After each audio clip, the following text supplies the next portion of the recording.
Okay. Welcome everyone to the Plimbo TV broadcast with special only guest, only ever guest, and co-host Mikey Johnston. That was great, Plimbo. What if we called it the Plimbo Companion Pod series, Severance Edition? Or Yes. Yes. Welcome to the Plimbo Companion Pod Severance Edition, midway through the season. Welcome. episode 4. Welcome. Yeah, this week, Mikey and I are gonna get down and dirty. We're gonna talk about season 2, episode 4 of the hit show Severance. Ben Stiller doing great things. This episode is called Woe's Hollow. And yeah, let's get into it. Let's get into it. Wait, what do you Let's get into it. All right. I think I had an obvious first question when this opens up, which is this the reintegration? Is this a figment of Mark's reintegration, or is this actually happening? Yeah, I think it is kind of like a. I mean, yeah, I'm sure most people probably thought the same when it's like, oh, he's on an ice lake. What is happening? Yeah, it was so surreal and so different. Right. And like when they brought in the clones to direct them, then you're like, okay, this is like a dream sequence. Yeah, they were so unreal. Wait, my first thought is like, if this is real, I hope these people are getting paid well. You mean the severed people? No, the little clone lookalikes. They got to stand there and point. That are just hold up. But even if this is reality, you think they're real people? I think those are real people. See, they felt so unlifelike. I thought maybe they were a robot or a projection. Like when you looked at their faces, they almost looked like how faces used to look on CRTs. I'll put like distorted. I'll pull them up here.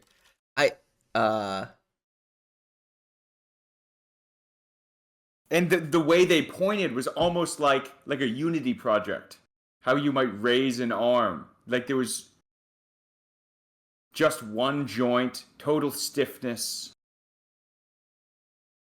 Yeah, they did have some they were unsettling, I suppose.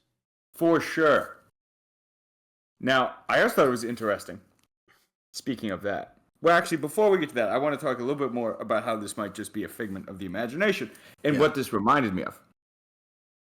With the Haley Irving scene and the whole Night Gardener. First off, Irving, fantastic in this episode. I mean, really rocketed to the top of the character sheet. I 100% agree.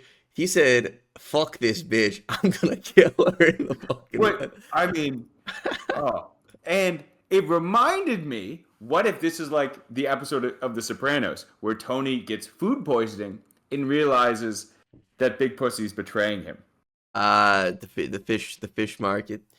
Yes, like this is Mark going through the journey he needs to go through to realize that that Haley isn't who he thinks she is.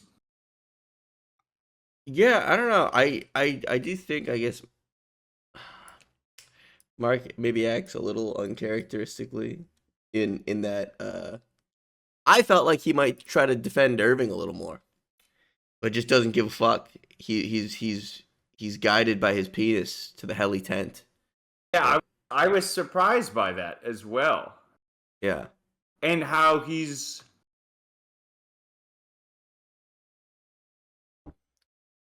so now undriven by finding his wife. I thought Irving made some good points. I mean, Irving made only good points in this episode. But it's true. Like, oh my god. And Anyway, so that's why I think this may just be a figment of the restructuring. I can see that. I hold on real quick. Let me I'll pull up the I got a still of the clone people. Okay. Do me a Uh favor, send that in the Discord. So yeah, I'm gonna send that over. I I can't even. It's what the fuck. I can't. This well, and the other little. thing is, Yeah, go ahead. things like they just appeared. The TV appeared. The clone people appeared. It is strange, but is it that hard to believe they set up a TV Well, on top of that cliff? but it wasn't there until they saw. In contrast to the rest of Severance, that felt the most surreal. Yeah. Like when they go and see the goats feel so tangible. They feel purposefully placed. Here, it's like they're dropping in assets in a Unity engine. Like, and yet Yeah, look at those faces. It looks like a bad face swap. They do look. I'm sorry, I'm just pulling it up here. They look very strange. Uh, they have like some sort of like glowing aura around them as well. Make them look very out of a dream esque. But they're definitely. I don't know. Actually, there. I mean, I think you may well be right because if this is a dream sequence, then I feel like Irving's big sacrifice is for nothing, which would be kind of a disappointment. Right? Um, But I feel like we can't discount all of these here it is.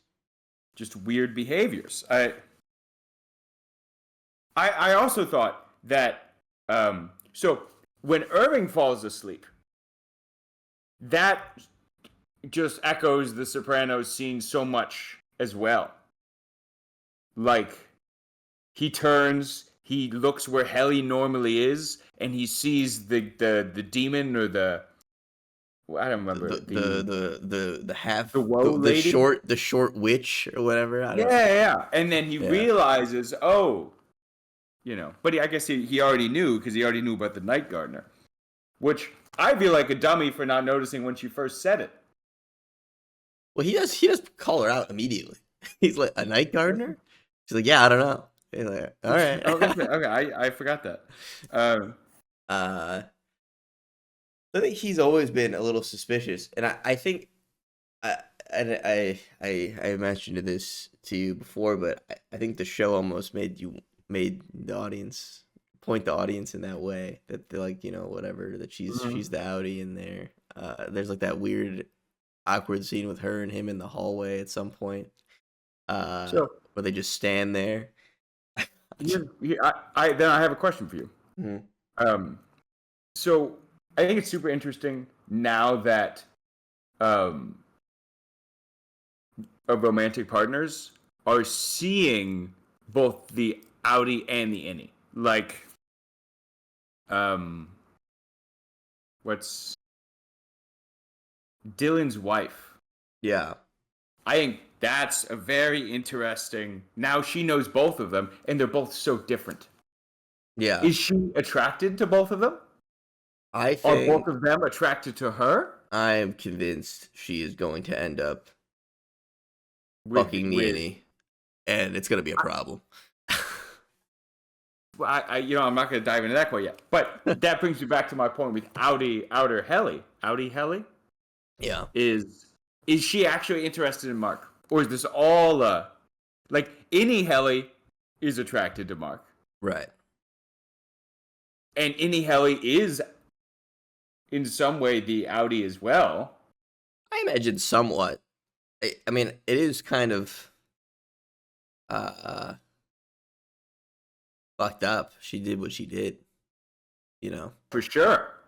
and so and to talk about that scene a little more, he hallucinates Gemma's face for a few seconds. Is this? Let's say this is real, okay? Mhm. Do you think this takes place post reintegration or Yes. before? Okay. So if it is real, I think that is definitely an effect of the reintegration. Yes. It reminds me of, like, what was his name from the first season? This is what I was talking about earlier, where I just don't remember anybody's name anymore. His friend. Oh, Petey. Petey. Yeah. Oh, like Petey. It was like Petey was flashing between both realities, Right. where you wouldn't know what was going on. But it I don't know. At least how they left the previous episode, where he seems to be. Well, I guess we don't know Mark's fate after the reintegration ends, right? But like, Yeah, and does the switch still flip? Like when they because obviously it's any Mark or whatever in this. great question. In this episode. Does the switch flip and then any Mark starts leaking outie memories in, and then it's like vice versa? I don't know. I guess we don't really know how it works, especially. I would imagine so. I would imagine it works from both sides, but I was expecting when he reintegrated that he would just beat both people. I thought so too, but it did not seem that way in this episode. Now, to your point, maybe this is a flashback. Could this be before? But then that just doesn't make sense to me, because then he would know about Helly being in. I mean, maybe there's some timeline shenanigans, but they haven't really done that with this show yet. No. And that's probably for the best. Fair enough. And I was a little disappointed by this episode. Well, I thought it was really cool. I wanted to learn more about the goat people. Yeah, we don't know a whole lot about them. And I feel like there's a good chance we never do. I thought that would be such a shame. They're so interesting, and there are so many of them. Yeah, like they I don't understand. Yeah, I part of me thinks this is they're right in the first season, and they're like, this place is very strange. What is like the strangest thing we could think of for them to like come across? And then they're like, oh, we got to write a second season for this show. How do these goat people fit into this? I'm hoping there's more to it than that, because if that's the case, they're never going to be able to tie it all together, and it's going to end super unsatisfyingly. We'll see. I don't know. You may be right. Many shows have had that problem. Where it's like, let's just tease something. We'll figure it out later. But the teaser is cool. Yeah.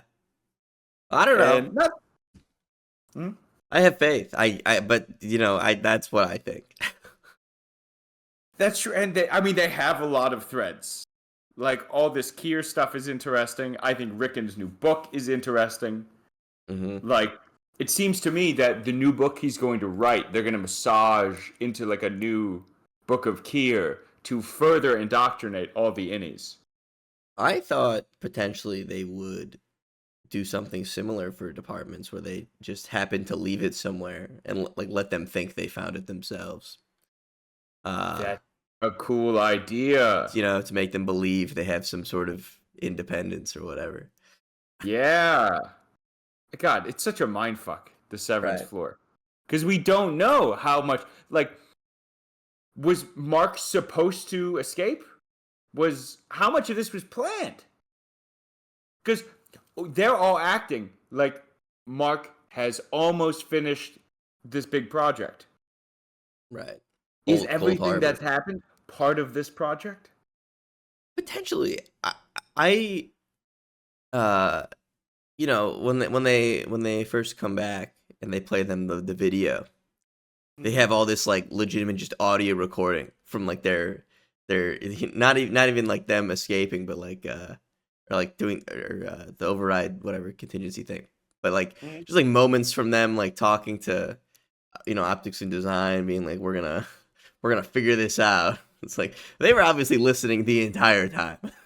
Yeah, so it feels to me like some percentage of this was planned.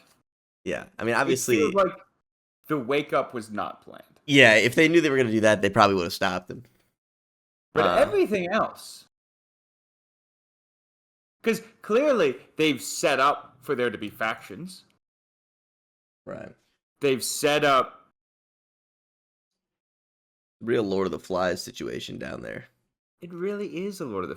That's an excellent way of putting it.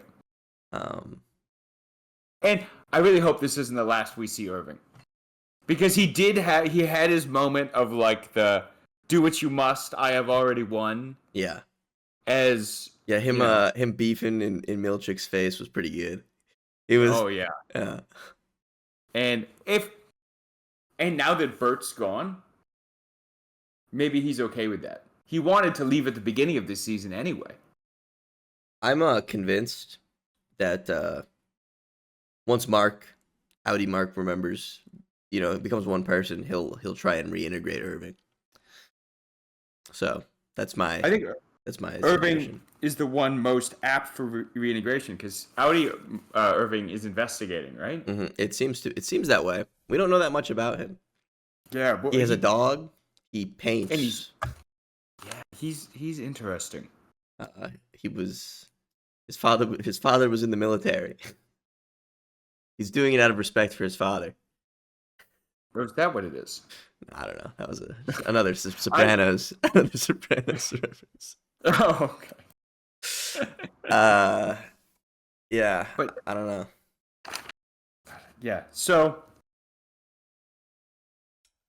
I got something to say though. Another point about this episode that Audi Helly is a bitch, but it is funny. The story is here's twin brother was jerking off in the woods and then a witch melts him.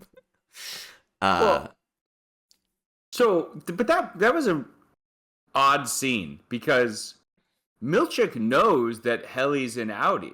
Yeah, she's just like fucking with him there. Yeah, what? And he gets so mad. But it's kind of fucked up that she ruined the marshmallows for the rest of them. I'm going to be honest with you. Well, Mark also. Irving was taking it seriously. For as much as he knows that this is horseshit, and he doesn't trust Milchick, and he knows Helly's lying, he still has some reverence for Kier. Dylan also seemed to take it somewhat seriously. I think he just wanted the marshmallows. I mean, fair. But here's my theory on that, and hear me out. Dieter is Kier's alter ego. He's not an actual person, and he had to separate the gooning part of himself because it was too distracting. And that's a reflection on Severance itself and how he. Yeah. Yeah, I was thinking the same thing. Like Dieter is the other part of Kier that we never get to see because he's just jerking off too much. And yeah, he's severed that part out of his body, so he's just all business all the time. Interesting. Yeah. So how long? So the original Kier though, that was a long, long time ago. Yeah, I don't know how many generations. They said there was like 7 generations or something. Like in the perpetuity ring, there's like a bunch of Kier or whatever. Egan statues. So it probably wasn't a real Severance back then. It was probably this is a metaphorical Severance. Yeah, like I don't think Dieter's a real person. Well, I think it's like a a metaphor for like part of him wanted to go out into the woods and jerk off. He's like, what am I doing? I gotta separate this part of my head. Mm-hmm. I think you bring up a good point. Yeah, I gotta tame my temper. This small evil witch is making me goon in the woods, and I gotta stop that if I'm ever gonna become a business tycoon. Okay. No. I mean, I think you're right. And what is this? They're going through the hidden book. This is like the Appendix 4 or something. Yeah. The hidden book of Kier, and there's a lot of duality. I think in this episode they have their clones. You have Kier and his alleged twin. You have Milchick and Miss Wong, opposites in race and age. Oh, they're opposites in race. Yeah, so there's a lot of What does that mean? whatever you want it to mean. There's All right, no. a lot of just a lot of duality. Okay. Milchick's clothes, a lot of So opposites. can I ask a question about Severance? Yeah.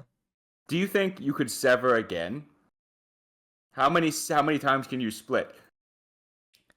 Could these, and with each severance, does it get worse? Could these fake people Well, that's something be supposed to interesting. represent the severed severance, like an innie's innie? That's a good question, and part of me also is uh interested. Do you think you could just wipe the like the memories of the severed the You mean the innie, outing? the innie, Wait, or vice versa? I mean, they got a chip in your head. What else can they do? good point. Could they just reset you and bring you back as a fresh Mark S? Yeah, they have. They had that override contingency book. There's a lot of other pages in that book. What else? What else could they do? And it seems like you essentially have no rights. Even the stuff they're doing, it sounds like Lumen is just doing that to fuck with them Yeah, it's true. more than anything else. Dylan in particular is getting just seesawed. Like, first, he's obsessed with the job. He learns about his son, and now he has this overwhelming desire to see his son. Right. Well, I guess he already has seen his son, but to get back to his son. Mm-hmm. Now, Milchick is, won him over by allowing him to see his wife, and in secret, splitting him from the rest of the group. Because now he has the secret he has to keep. You gotta pit them against each other. Mm-hmm. So now his alliance with Irving has been fractured. Mm-hmm. And now Irving's being killed, and Irving had just accused Dylan of betraying him. So I think Dylan has a very difficult decision to make about who he is as a person and what he wants. Is he allied with Irving's memory and the innies, or is he going to be with Milchick and his Audi family? Yeah, that'll be interesting to see. I mean, part of me feels like the easiest way to solve this is, once Mark is fully reintegrated, he convinces Dylan to do the same. But I don't even know if he'll want to. I guess I don't know. I mean, he's the most interesting. He'd be the most interesting one to reintegrate because they're such opposites. Do you not think Helly is even more different? I think their personalities are similar, though. They're both super driven, headstrong. I think she was able to pose relatively well. I don't know if Dylan could. That's true. Yeah, they're pretty different. It seems that way. I mean, we don't know that much about his outside self, other that he can't get a job at Real Big Doors or whatever. Oh, that, and there's the scene with the cookies when he's watching TV where I think they really want us to think that he's just not pulling his weight. Yeah. And whether that's because he's been so discouraged by him not being able to get a job, or, if he's, I don't know, but I think we're intended to not like Audi Dylan. They do seem to make the audience feel that way, I guess, about him. I got real Walk to Mordor vibes in one of the scenes in this episode when they're on like the side of the cliff and they're all walking. That's a good point. With like the book written in like fucking fantasy text for chapter 1. And it is so like desolate. Yeah. Like, it may not be the volcanic Mordor, but it is. Well, it's like it's like they're starting and they're on the mountain kind of thing. In the and they have to go into the mines of Gondor and say because it's too fucked. The mines of Gondor. Yeah. And I wanted to talk about one more thing. What's the Yeah. what do you think the seal means? They find the dead seal. That is interesting. What I don't know. I don't have any. Is I that didn't think much about the dead seal. well? I don't know. I imagine it's there for a reason. I'm So that's a good question. it's covered If in like it, symbiote fluid. It looked really well, fucked up. I don't. I mean, if this is a hallucination, then it is there for a reason. If they're walking through the woods, maybe it's just a dead seal. I don't know how a seal gets to that place. There's not by the ocean. We still don't know where they actually are. Well, They're by the Great Lakes somewhere. oh, you think so? Well, so there's that picture. The people I was watching with pointed this out. There's that picture of here on the cliff overlooking some lakes. Mm-hmm. It's very obviously when you look at it again, the Great Lakes. You could obviously tell like Lake Michigan. Oh, interesting. Yeah. So, do you mean in general or in this national park? Um, I think this takes place, somewhere in the Midwest or To be fair, this gives Midwest vibes. It's cold. There's always snow. I feel like for the entirety of the show, it's been winter. yeah. My initial take was like Michigan or Yeah. Well, and the office building feels very much like a suburban office park. yeah. Very depressing, always empty. This is something we talk about. It's like purposefully confusing. When this takes place, they drive cars from like the 70s, but they have smartphones. Now, that's something I did not pick up on. I thought they just had bad cars. No, yeah, you look at the parking lot of Lumen, they're all like, maybe not 70s.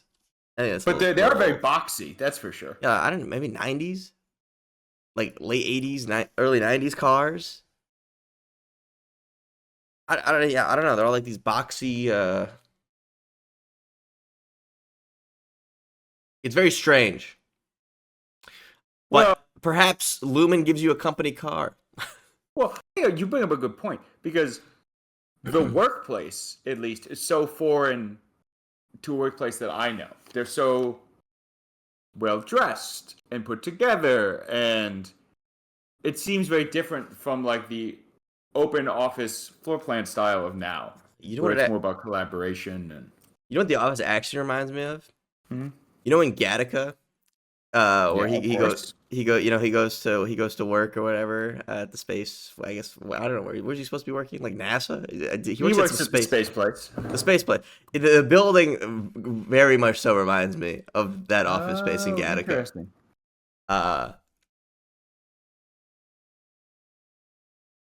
Yeah. Wow. Okay. Let me pull up a picture of the Gattaca office. Like in that movie, they make the office seem like massive, and I feel similarly. Actually, can you pull up a picture of the Lumen office from the outside? Yeah. Gattaca movie office. Yeah, like okay, here's a shot. I'll put this on the screen. Here's a shot of him going up the escalator in the Gattaca office. Mm-hmm. Here's another shot. It's very, very similar vibes. Well, I'd say in some ways, yes. Maybe on the non-severed floor, but on the severed floor, they're all clean lines. No, yeah, it's true. I'm more mean like the like the walk outside. into the elevator, not the severed floor. The severed floor I is more akin to the back rooms. Oh, sure. Yeah. Interesting. That's not what I remember the Lumen building looking like. It's not that big. I mean, it's large. No, but you're right. I mean, this is conceivably the size of a suburban office building. Yes, I like how well of a job they do showing the scale of the parking lots. Like that's in particular, I think a depressing bit. It's The so parking car lot. centric. Yeah, there's something about the parking lot and the walk to the office and the walk back to the car that they show so many times. It is fucked. They gotta walk far. Imagine being Well, that guy parked way back in the parking lot. You gotta walk a mile to get to the front well, door. and it's always at night. They're always doing it in the dark. Yeah, well, it's a Midwest winter. That's it's true. dark. That's true. It's dark at 4:30. Like, but there's something especially depressing about that, where it feels like the Audi Mark lives his entire waking life. All the light hours happen in the basement of this building that he does not remember. It's true. That adds. I think that adds a lot to how depressing it is. Yeah, think about how depressing it is to go to work right now and to have all the light hours be at the office. It is. It is soul sucking. I'm not gonna lie. Yeah. You're walking home. It's dark. You're like, what the fuck? Yeah, I yearn for summer. And how much worse it would be is if you walk in the building, it's dark. You walk out of the building 5 minutes later, as far as you know, it's dark again. Now you go home, eat, sleep, do it all again in the morning. Like, how many waking hours does Audi Mark have in a workday? 2? 3? He's just drinking. Does he? I haven't picked up on He it. he was in the first season. I think just a little whiskey before bed situation. Oh, okay, fair. He doesn't have to deal with the hangover. That's true. Yeah, there's that scene when he comes down and Dylan's like, "I bet you're drunk. I bet you're drunk." So what does he say? What's your breath taste like or something? He says something funny. I don't know. Yeah, I don't know. So yeah, I had no ideas on the seal. The seal. I don't really know what a seal could represent. Great. I did not even think about it. Well, Irving suggests they should eat it. That was wild. Which, whatever. He doesn't know what's going on. Well, maybe they should eat it. He's so panicked in that scene. But the next day when he's accusing Helly, he's so calm. It took sleeping out in the forest, I think. Well, I think it was the determination and the realization that he's dead anyway. True. I mean, let's talk for a second about him sleeping out in the woods. Yeah. Is Lumen really gonna? He could have died out there. Then what they have done? That's what's so strange about this whole adventure, which is, I mean, it doesn't seem well contained or well controlled. Are they being watched? Or why didn't they get to Irving sooner when he was... Like, he could have killed Helly. Oh, absolutely. When Milchick was reaching into his jacket, I thought he was going to pull out the piece. I thought he was going to cap him. Oh, did you really? Yeah, I thought he was just going to straight up kill him. Which would have been crazy. That would have been such a tone shift for the show. That would have been wild. Yeah, but then he pulled out a walkie-talkie, and I'm like, oh, damn. That would have been cool. Damn. That would have been a great way for Irving to go, too. Yeah, Milchick caps him in the woods. Damn. Real quick, Miss Huang was killing that the theremin. The theremin is such a weird choice. The theremin is very Gattaca. Yeah. Like, that's classic. I mean, what a weird and bad instrument. But you're right. Miss Huang is so interesting. What? Do you think? Why is she a child? Is she severed? I don't think so. Maybe. I don't. Perhaps she's one of the reconstructed people from the cold storage. Okay, you've lost me. Did I miss the cold? Well, where's the... so like or whatever. They have the project's called Cold Harbor, right? For Gemma. That's the project. That's what they say. That's what it's called. Okay. What's her face? Cobell says, Mark is so close to finishing Cold Harbor. Yeah.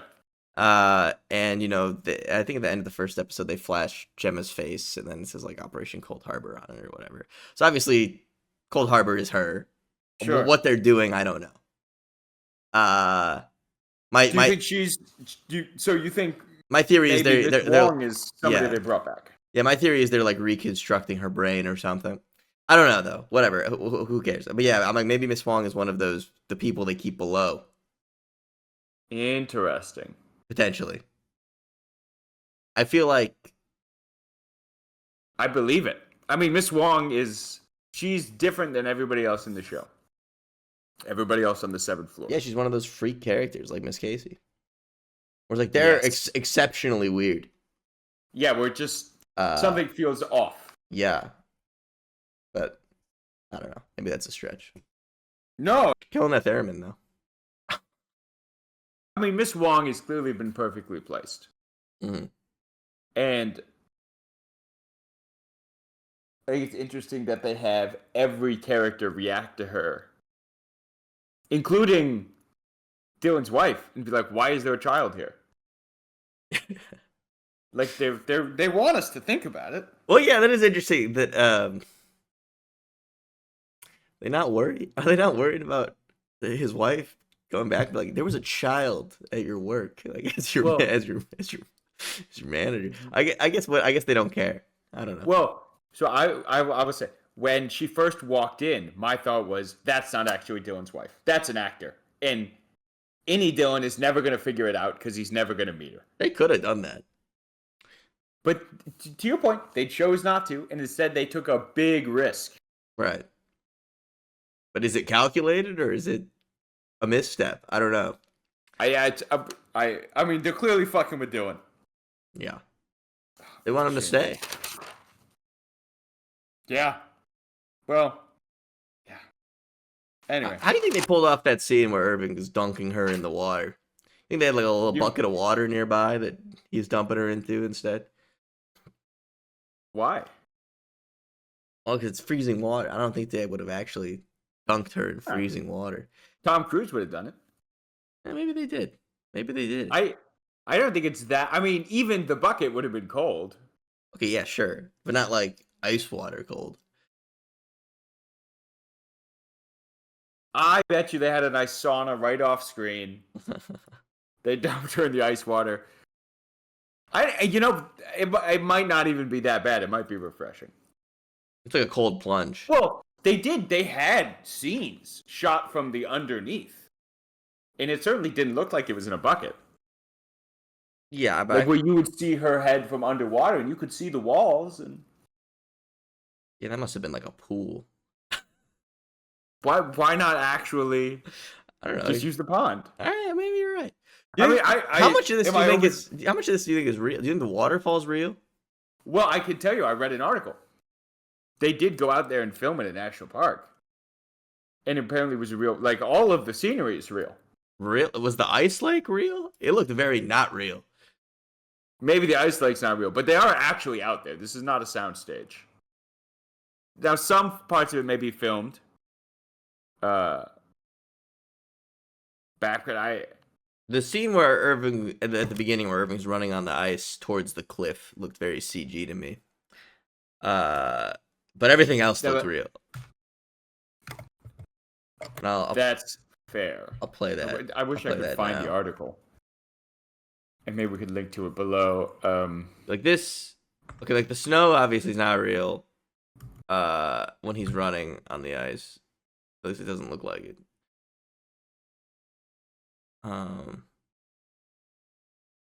This part it transitions and then this is real. Sorry, I'll share my screen. Hold on. Well, sorry, I'm looking for the article. All right, check this out. Yeah. All right. Yeah. So like this snow is CG, whatever. You're right. That does look fake. Okay, but then like this is real. Mm-hmm. And then he gets here, and then once they pan to the right, it becomes like real snow or whatever. Like yeah. And this is all real. But I think when he's out here, you think this is fake? Yeah. I mean that's fair. There's a lot of risk going on the ice. Maybe that shot's real. I don't know. It could. I honestly, I would believe either way. Yeah. But it could totally be fake. Tell you what, overall good episode. I think in the next one, it'll be interesting. Do you think Helly comes back as the innie from now on? Do you think she even comes back? The only reason they knew was because of her bad lying at the very beginning. And why she didn't come up with a better story ahead of time, I don't know. Like, she did all this planning and all this learning and didn't think they might ask what she saw. She did fumble the story. Like, Irving probably would have figured it out eventually, but they act very similar. I mean, That being said, it's Helly thinks the innies are dumb. She thinks they're not people. Maybe she thought they would have believed whatever she said. that's entirely possible. I'm just now thinking about the contrast in clothing. Milchick's got this nice full white suit. I said this at the beginning. Duality. Yeah, He's got the they got the opposite fits. they do. And Milchick, I will say Milchick's fit is killer. It's fantastic. Yeah. I was watching this episode and thinking, you know what? Something to think about. Hey, can you pull up the ice lake in the scene from underneath? I wanna. No, at the very end where he's drowning her. Where he's drowning her. Yeah. No, it's before. Yeah. This one. I'm surprised you can screen record it. Amazon. It could be a bucket or something like a pool. I mean, he could. That was real. He definitely pulled her out of there. Something. Yeah. So I think the scenes where they film it like down up is in like a pool, but I think he's actually dunking her head in that ice water. I do think he's actually dunking, and that must have been miserable. Don't get me wrong. But actors have done. This is where when he's reaching, I thought he was going for the piece. I think Mark thinks the same thing. The way he glances down. Yeah. Yeah, I thought he was gonna fucking shoot him, which would have been awesome. What do you think Mark does if he pulls a gun out? Does he knock him into the ice? Oh, he pushes him off. He dies. Then it's a real Lord of the Flies situation. I don't know. But how does he know that she's Helly at this point? How she's the innie? That's the one thing I didn't like about this bit. How does Irving know? She could very easily have just pretended to be. How does Irving know? Yeah, how does Irving know that it's finally happened? Oh, that he's actually swapped? Yeah. She seems to have a switch up. I like the we get a lens switch. And lens switch. And the elevator noise. I like this inner shirt that Mark has. It's almost like a tunic.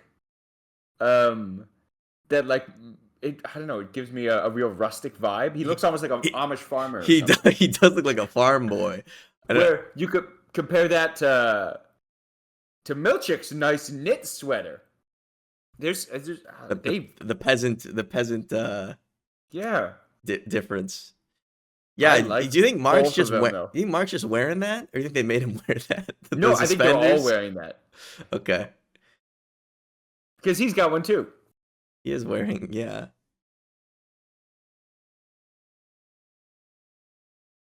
Good scene. Man, I think this is Irving's death. I don't think he comes back. Well, not until they reintegrate him. But yeah, I don't think he's not coming back to the office. That's never happening. But he went out like a champ. Yeah. And I hated Irving in the beginning. They did a good job of making his character arc is just fantastic. Okay, so I have 15 more minutes here. I feel like we've covered all of the Severance things I have to say. Yeah, no. Overall, good episode. If you had to give it a 1 to 10, what would you give the episode? Oh, good question. Probably 7. I give it an 8. I thought it was pretty good. I enjoyed it. I think you get a little blue balled at the beginning because you come off the last one and you're like, he's reintegrating. What's happening? Yeah, I didn't. That was the thing I didn't like. Was I feel like they teed up reintegration and then they bailed on it the last second, purposefully to keep us waiting. Yeah. And they threw up a bunch more threads that they now have to resolve. It was a good episode. Don't get me wrong. But I'm giving it a 7. All right, fair enough. I'll give it an 8. Not bad. I I'd think probably give the first episode a 5. yeah, not a lot happens in the first episode.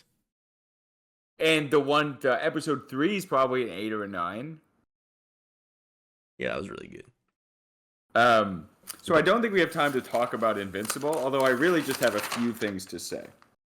First off, do you want to do a little closer here or anything? Yeah. Well, thank you for listening to the official Plimbo companion podcast. America listens to every week to know how to think. And if you disagree, you're wrong.